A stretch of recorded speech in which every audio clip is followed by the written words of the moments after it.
Hello everyone, this is Dr. Dhiman and I welcome you all to this microprocessor tutorial series. In this video, we will learn about the call instruction. So this instruction is a little bit complicated one. That's why I am recording this extra or dedicated video for this call instruction. So we will see in detail about the theory and working of this instruction, how this instruction is executed, where is the various manipulation of the values. Okay, we will see one by one. We have to understand few concepts before going to this call instruction. So one of the concept is the subroutine concept. Subroutine concept. So what is a subroutine? A subroutine is a group of instructions written separately from the main program to perform a function that occurs repeatedly in the instruction. So let us consider one main program. Suppose we have a main program here. Suppose we have different memory addresses 2000, 2001. Suppose this is one instruction, second instruction, third instruction. Suppose next we have a subroutine call. So suppose we have a call instruction with suppose address is suppose 2070. This 2070 means, so this is the address of the subroutine. Suppose we have a subroutine called as delay. Okay, so this is the name of the subroutine. Suppose the subroutine memory addresses are starting from 2070, 2071, 2072, 2073. These are the memory addresses in which the subroutine called delay is stored. Suppose we have one instruction here, second instruction here, third instruction here, and the last instruction in this subroutine will always be a return value. Okay, so here we have a RET instruction. So let me write down here. So RET, we will see what is the function of this return instruction in this video itself. So we have to be clear about few concepts for understanding the call instruction. So a subroutine is a group of instructions written separately from the main program. So this was the main program. This is a separately written small program. This program performs some specific small operation that occurs repeatedly within the main program. So in this main program, we will call this subroutine. Okay, so when we call 2070, the address will be given here. So this will directly, the program counter value must be modified to this 2070. Okay, so how we will modify, we will see. So we have suppose 2002, we have 2003. These are the addresses on the left hand side, and right hand side we have these are the instructions. Okay, so in the 2004, suppose we have another instruction. 2005, suppose we have another instruction, like that. Suppose 2006, we have another instruction. Next we have suppose 2007. At this address we have the instruction. Again we have the call instruction, and we have 2070. Okay, this address will be the address or the label of the delay subroutine. Okay, whenever we have this is the address, at this address we have this the delay subroutine. This is nothing but the subroutine. Okay, so you have to keep in mind that this is a subroutine. So when we have a call instruction like this, the program counter value must be modified to this one. So how we will modify, we have to see now. So when we have a call instruction, we have to use one stack pointer on which we have to use another location where we have to store the program counter content. Suppose while executing this instruction, the next instruction address will be stored in the program counter. So while executing this 2003, this address instruction, that is the call instruction, the program counter previous value was, this will be 2004. So this address will be held by the program counter, and in this address you have to understand that this lower order 8 bits, that is 0000, 0100, this is 04, this is nothing but this is the PC low, that is the program counter lower order byte. And this 20 how we will write? 0010 0000. So this is nothing but the PCH, that is the program counter higher order 8-bit. Okay, so this is nothing but the program counter content by default. So what we have to do, we have to use the concept of the stack. Okay, so suppose we have a stack, memory stack, that is, what is the principle of a stack? That is the last in first out. So whatever be the data last in, that will be first out. So whatever be the data, we have to fill up like this. Okay, suppose this is the stack. So in this stack we have, suppose this is the stack pointer. So previous one, the lower one will be the SP minus 1. Why SP minus 1 value? Because in the stack value you have to fill up in this way, and when you will be taking out or accessing this value, you have to access in this way. So in the upward direction you have to store the value, in the downward direction you have to retrieve the values from the stack. Okay, this is the concept, that is the last in first out. So we will see in separate videos about the stack. So this one is SP minus 1, SP, next we will be having SP minus 2, SP minus 3, SP minus 4, SP minus 5. Suppose this is the stack. So what will happen when we have a call instruction? When we have this call instruction, what will happen? The program counter value is now we having 20 and 04 in the PCH and PCL of the program counter. Because the program counter holds a 16-bit address, so the lower order bits are called as PCL and the higher order 8 bits are called as the PCH. Okay, that is the program counter higher order bits. So what we'll have to do, we have to do some specific operation. Okay, suppose we have, this is the call, so let me complete this main program 20078.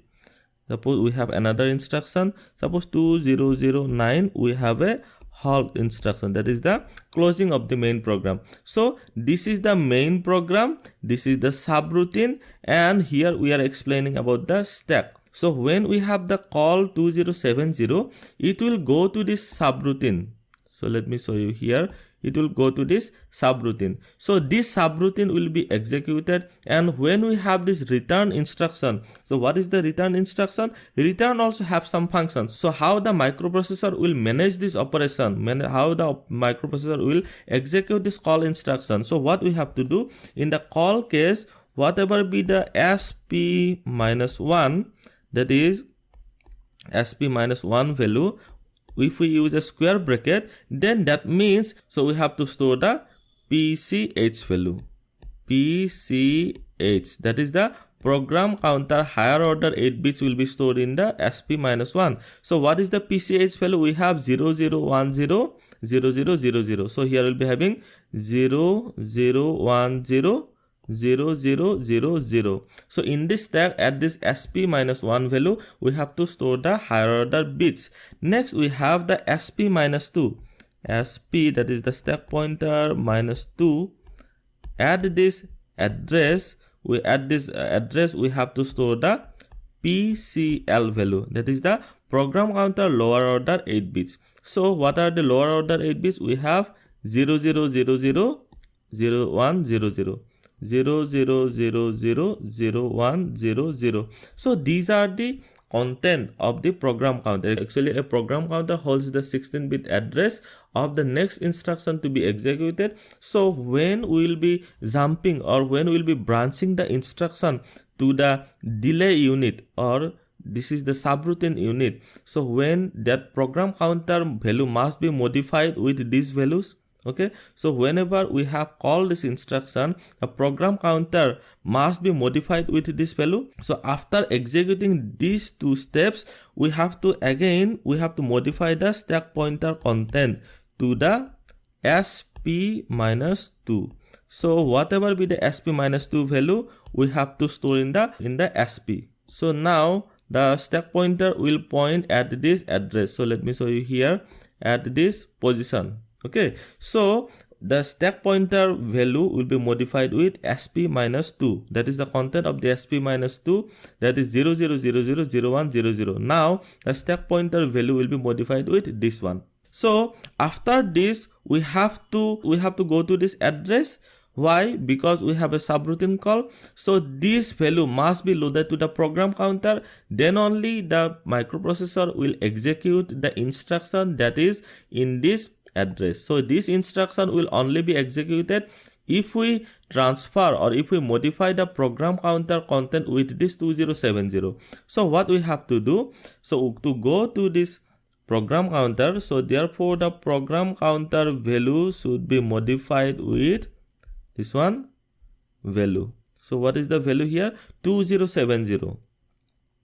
2070. Now this value will be written into this program counter. When this program counter has 2070 value, the execution of the program will start from here, 2070. So these 4 steps will be executed, and when we have a return instruction, so when we have return instruction, there will be few steps. So what will be the few steps for the return instruction? Let me write down here.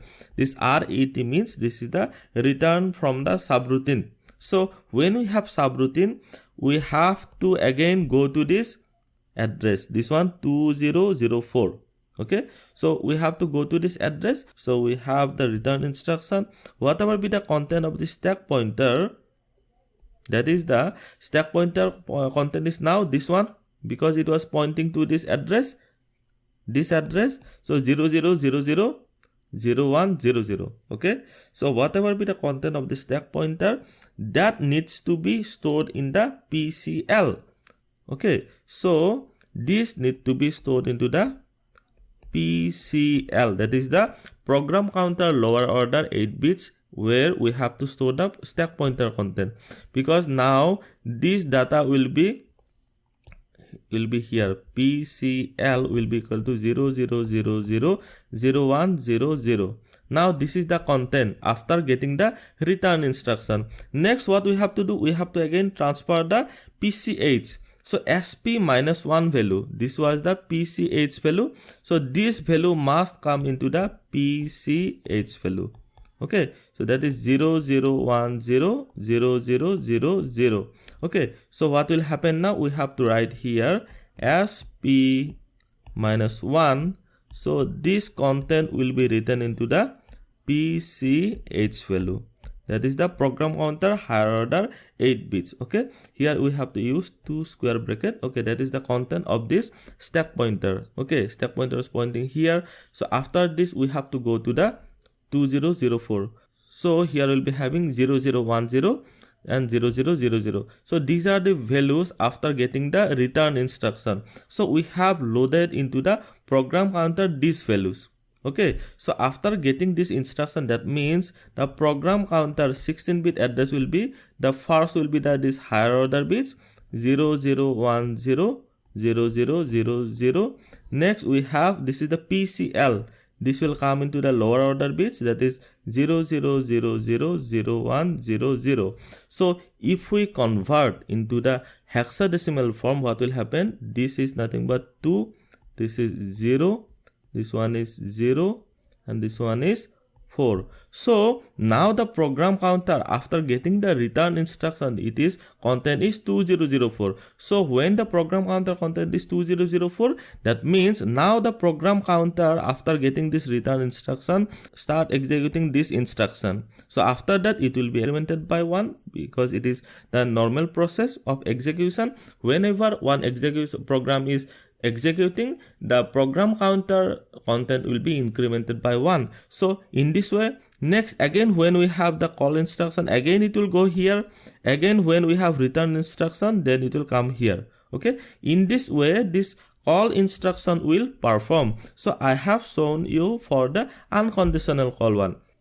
So we have different conditional call operations. So conditional call operations are those operations which depends on some condition, whether the condition is fulfilled or not. So we have 8 different types of conditional call instruction. First one is the CCADD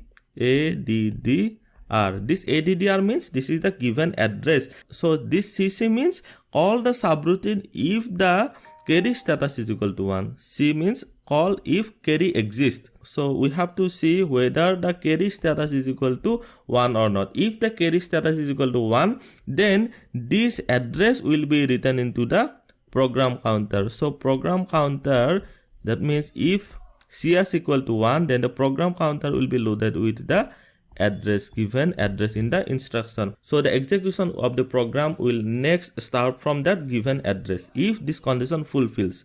Now the second one is the C and C. What is the meaning of C and C? Call the subroutine if the carry status is equal to 0. So here also we'll be having some address. So if the carry status is equal to 0, that means if there is no carry. Carry status 0 means C and C means if there is no carry, then we have to call that address. Okay, so that means if CS is equal to 0, then only this will happen. That is PC is equal to similar process. Okay, PC, that will be loaded with the address ADDR. So similarly we have the third instruction. In the third instruction of this conditional call, we have CZ ADDR. This ADDR means the address. So if we have Z equal to 1, that means the result of the operation is 0. So then this will happen. Then the program counter will be loaded with the address. That means this is the similar to the previous operation. Okay, so if the Z flag is equal to 1, that is if the result of the operation is 0, then only the conditional call will branch to that given address. Okay, next we have fourth instruction is C and Z. C and Z ADDR. That means if the result is not 0, if the result is not 0 means Z is equal to will be 0 in the status flag, then this will happen. PC will be loaded with the address. Okay, then the fifth type is the CP. What is the meaning of CP? CP means it is the conditional branching operation or the conditional call operation. Okay, that will be dependent on the polarity of the result, that is whether it's a positive or a plus sign or a minus sign. So if sign flag, we have to see if the sign flag is equal to 0, that means if it is a positive number, then the program counter will be loaded with the address. So the number 6 type is the CM. CM means call the address CMADDR. So what is the meaning? Call the subroutine that is defined by this given address if the result of the operation is negative. So if the result is negative, then the sign flag will be equal to 1 and we have to then load the program counter with the given address. Okay, next we have the 7th type. In the 7th type we have CPEADDR. So this ADDR means this is nothing but the address. Okay, so if we have the event parity, so if for event parity P value or the parity flag will be 1. So for P equal to 1, the program counter will be loaded with the address. Okay, next we have the 8th type or the last one, CPO. CPO ADDR. So what is the meaning? If we have an odd parity, then the P value will be equal to 0 and the program counter will be loaded with the address. Okay, so these are the conditional call instruction. I have explained you how the subroutine is called. So when we have a call instruction, then the program counter content will be modified with the first address of the subroutine, and then it will be again incrementing by one because it is the rule for the program counter. You can think like that. That means whenever we take one address of the instruction from the program counter, after going to that address and after accessing the instruction, the program counter content will be incremented by 1. Okay, so in this way you have to call the subroutine, and at the end of each subroutine there is a return instruction. So after completing the subroutine, the next instruction in the main program will be executed. Again, if we have the same call instruction like that, again it will go to the same address 2070 because these are the similar subroutine call operation. Okay, so what is the purpose of the subroutine? Subroutine purpose is that it reduces the length of the program, because we are not writing again and again the same program. Because if we insert the subroutine within the main program, the program will be a little bit complicated one and it will be a lengthy one. So if we define the subroutine in one part in different address, and then if we call the subroutine as many times we require for the program. Thank you for watching. If you have any question, please put it in the comment section below. Also like, share and subscribe to my channel. Thank you.